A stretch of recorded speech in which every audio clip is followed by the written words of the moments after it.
喝酒吗？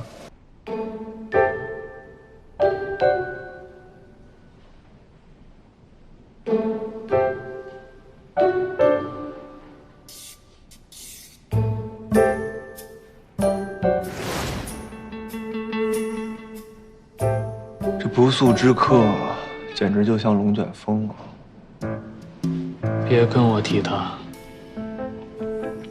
他多大年纪？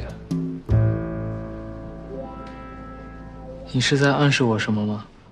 没有。长得怎么样？你这么介意，应该不差吧？你可以出去了。哎，别总是动不动就轰我走啊！那么好的氛围，如果是我，肯定就表白了。你还要等3个月，3个月之后还不知道江小宁是谁的呢。那你今天怎么样？我当然是一帆风顺，风生水起。所以赵岩依旧不是你的女朋友是吧？嗯。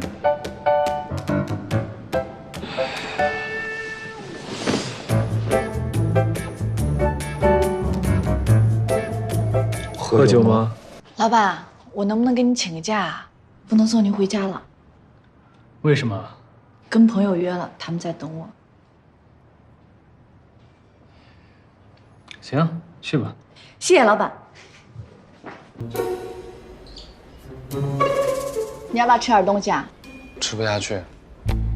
你不要难过了，再这样下去，我都心情不好了。哎呀，不是啊，我跟你说啊，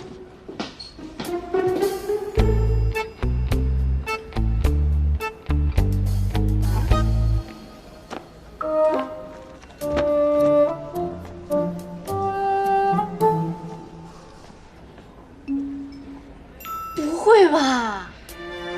我要是跟你说的话，能跟你说3天3夜，回头慢慢跟你说。要不这样吧，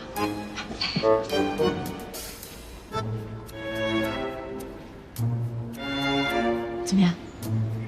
可以你真不吃点？啊，不吃不吃，你边走边说吧。行。